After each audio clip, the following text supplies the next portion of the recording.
Pottinger's class? We finished dividing fractions today, yes or no? Yes. Can you divide fractions? Yes.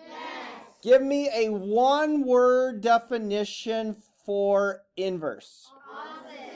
What is the opposite of addition? Subtraction. So what is the inverse of addition? Subtraction. Give me a one-word definition of reciprocal. Flip.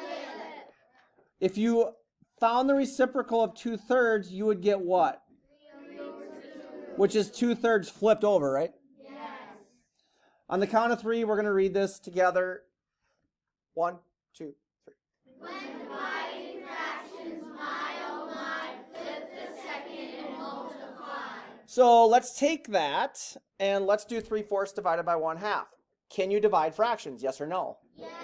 No. Can you divide fractions? Yes or no? No. No. We are going to flip the second and we're going to multiply, right?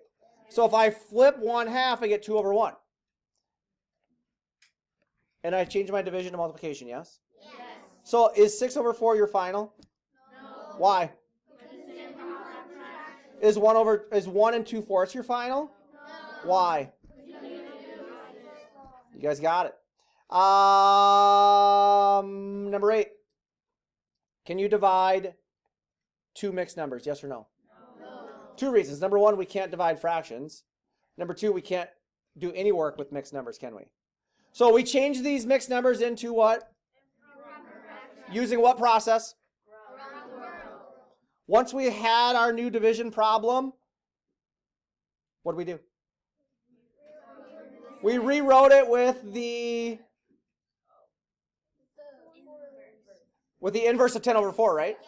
And it's not division anymore, it's last thing, the snake problem that we talked about. If you are stuck on a word problem, what is one thing you could do to get unstuck? Or you could read it, reread it, and put it in your own words, right? Yes. Or you could look for keywords, right? Yes. Do you have strategies to help you solve word problems if you're stuck?